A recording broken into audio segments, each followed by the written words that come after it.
And otherwise, the big news from SmackDown, and we'll talk about that, and then we'll move on to Rumbling, was that, did you see the big surprise announcement, Brian? The big shocking surprise that they pulled on the new inductee into the 2025 WWE Hall of Fame. He never could have guessed this was going to happen.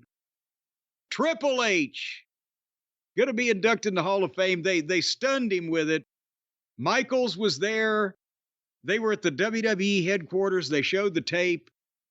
Shawn Michaels was there. Undertaker was there. Then here comes Stephanie, gives him a big hug. We talked about Saudi Arabia doing sports washing. Are they doing Stephanie washing? But anyway, do you think Triple H was full of shit, or was he really surprised here? He had to know this was happening. He says he was surprised. I saw him do an interview where he really put over Nick Khan, saying Nick Khan did it to surprise him because he wouldn't accept it. Just like Vince never would. Thank God Vince isn't in the Hall of Fame now that you look at it. And he didn't know that Shawn Michaels and The Undertaker were there. And he said that he was surprised when Shawn Michaels came out, but he thought maybe he just read the format wrong. And he says he didn't. I mean, there are people who have a problem with it. But didn't they do a surprise induction a while back that the person wasn't surprised? I'm trying to think of. I'm not sure. I wouldn't be surprised about that. You wouldn't be surprised. I wouldn't be surprised. But Triple H, again, he's in for DX. You can't argue that he would belong in a WWE Hall of Fame.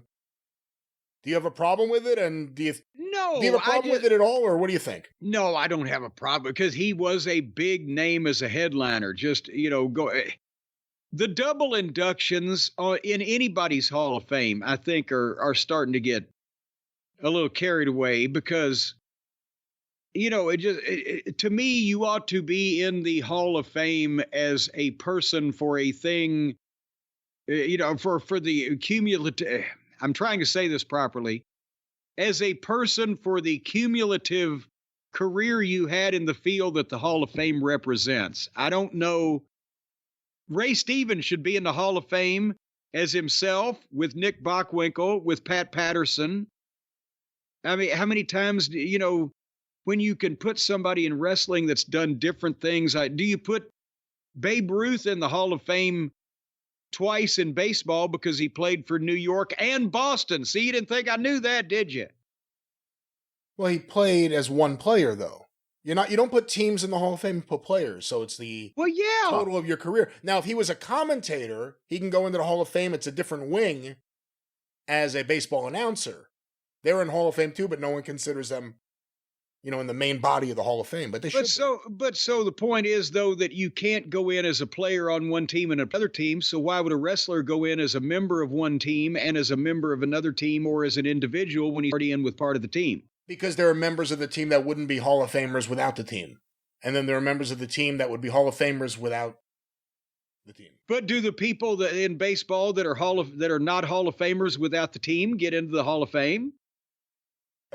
People say that again? Let's say that what's the greatest baseball team in the history of baseball teams? More than likely the 27 Yankees. Okay, but somebody on that team. Or the 86 Mets. Okay, let's say the 86 Mets, because at least then we're talking about somebody may know. The best, yeah. There had to be some schlub on that team, right?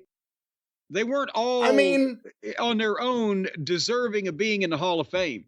No, of course not. Rafael Santana was not going to get to the Hall of Fame, but he was a great fielding shortstop.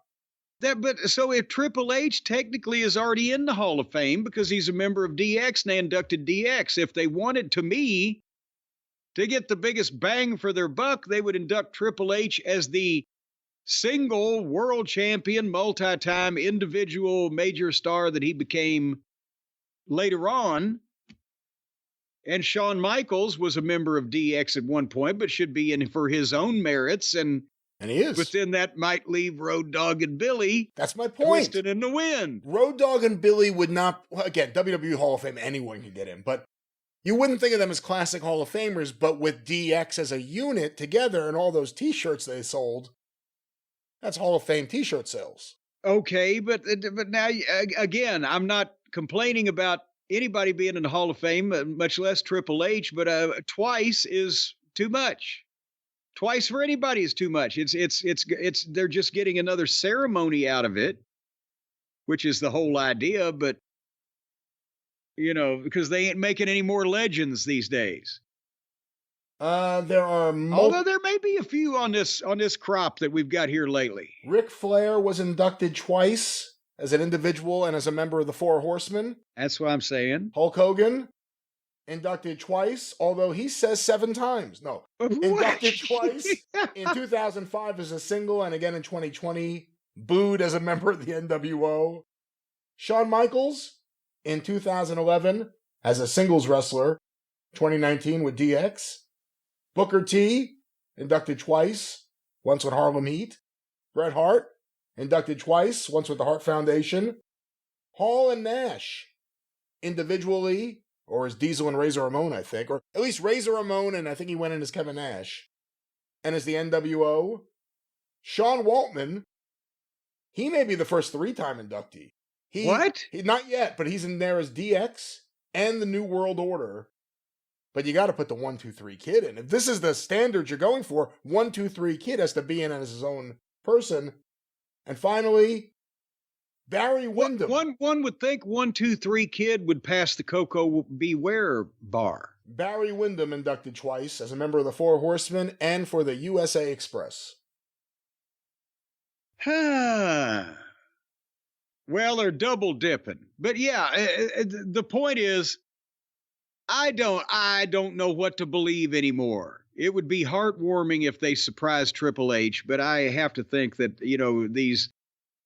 these corporate greedy capitalists, they've got profit uppermost in their mind. They're going to maximize this thing. It's all a plot. Well, I guess that's part of the question, for the fans that are in an uproar. Like, look, this shows that there's nepotism. This show, whatever. We all know what the realities are. For the people who think it's ridiculous that he would be the main eventer for the Hall of Fame this year, do you think it's ridiculous at all? No. Who else is going to be the fucking main eventer? Who else have they not inducted twice now? Look at that goddamn all-time great list that are already in twice. Who else are they going to put in once to match that name level? But that's why they're doing it, inducting people multiple times, because they don't have anybody can draw on top anymore that can be inducted currently, and they got to wait till the forest is repopulated with full grown trees.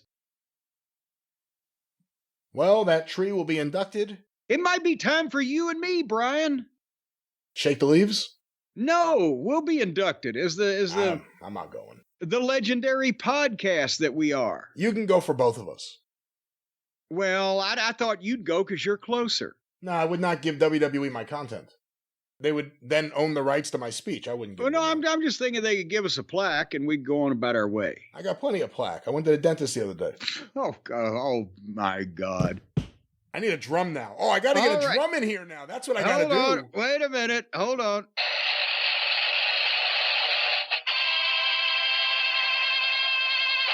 Well, there you go. That was SmackDown to get us ready for the Royal Rumble. But I needed to get some rest in between, Brian. Because I was after SmackDown, and it's 3 hours long now, and it's going to be that way to May, June, somewhere around that area. I needed to take a good night's sleep in between just so I could refresh myself and watch more wrestling. But I didn't have to worry about falling asleep, because as soon as my butt hit the mattress, you've heard the phrase, I was asleep as soon as my head hit the pillow. Don't even need to go that far, folks. When you're dealing with our friends at Helix Sleep and the mattresses that they make, you go to sleep when your butt hits the mattress. You sit down on the side of the bed. 8 hours later, you wake up. Goddamn, your feet are tingling. They've gone completely to sleep. You're still in the same sitting position. It's some kind of goddamn curare poison that they extract from the Guam trees over there in the Philippines. No, they don't. Over there in the Philippines to do this. But when they coat these mattresses with this Guam extract, then it instantly makes you go to sleep whenever you touch it. They don't. I'll tell you, it's amazing. None of that's amazing because none of that's true. you will wake up refreshed. Besides, and sometimes your neck's a little sore because once you go to sleep sitting down on the side of the thing, your chin will go to your chest. And so you got to move around a little bit when you get up. But I'll tell you what. Yeah. I'll tell you what. Tell me. They make all kinds of mattresses for all kinds of people that want all kinds of things. If you want to sleep on something hard, or just to go to bed with something hard and wake up with something soft, or if you sweat when you sleep and you need to be cooled down, or you're frigid when you sleep and you need to be heated up, or any of these things, if you're unnaturally large in some type of way, either height and length or weight and girth, they've got shit for you. And kids, they got beds for you. Well, they've got shit for you in the way of putting on your beds. They got the mattresses for you. What else is Helix Sleep going to make besides mattresses? Well, they got beds for the kids too. And let's go right past that and let's tell everyone they got beds for everyone. They don't have beds for the kid. They got mattresses for the kids. Now, get this shit straight, Brian. Don't try to advertise anything that they're not going to do. We want to be completely truthful here. We would not want to misrepresent anything. They don't have beds for the kids. They got mattresses for the kids. And these mattresses for the kids, they've got a little slide pocket in where you can stick them like their lunch and maybe a comic book for them to read. And they'll stay in these mattresses for days at a time, children. Once they get used to... Again, they have mattresses for kids to go to bed on at night, have a good night's sleep, and wake up ready for school, ready to brush your teeth, eat their breakfast, and get off to school. A good night's sleep, just like you with the adult Helix Sleep mattresses. Let's talk about... You won't even have to worry about waking the kids up. They're so comfy. They're going to stay there for 3 or 4 days. You won't have to get out in the bad weather and take them to school. No, this man does not... No. Hey, Jim, what's that over there? Well, I'll tell you what it is. It's the promo code. Because what you do is you go to helixsleep.com/JCE, and you just take the little quiz on what type of mattress you're looking for and how you like to sleep, and they will fit you up with the mattress that's perfect for you, and they'll ship it right to you, and then poof, there it becomes, and you open it up and you put it on. You got to have your bed frame now, or unless you can just put the mattress on the floor. Make sure that there's none of the children are laying on the floor before you put the mattress down. Or it might be a good way to hold them in place in case they are playing hooky from school. Your kids will go on top of the mattresses just like you. Regular sleep for children and adults, and whoever needs a good night's sleep. And they'll bounce on them. They certainly will. And right now, if you go to helixsleep.com/JCE, you're going to get 20% off site-wide and 2 free dream pillows. These dream pillows are excellent for dreaming. Normal pillows, you just lay down and there you are. It's foam rubber, but these pillows actually broadcast dreams into your subconscious. So you can program them whether you want a gothic horror or a romantic comedy or potentially just some slapstick dreams. Boom, you set the switch and you lay your head down on the dream pillow. There's no, you don't program anything. It is a pillow that you do not... Dream until your mattress purchase comes. 20% off site-wide and 2 free dream pillows with a mattress purchase at helixsleep.com/JCE. Then why am I having all of those dreams lately where it looks like a Western that was shot in Italy has been dubbed into English? Maybe you need the Dream Police. I guess Jim's not a Cheap Trick fan. Helix Sleep!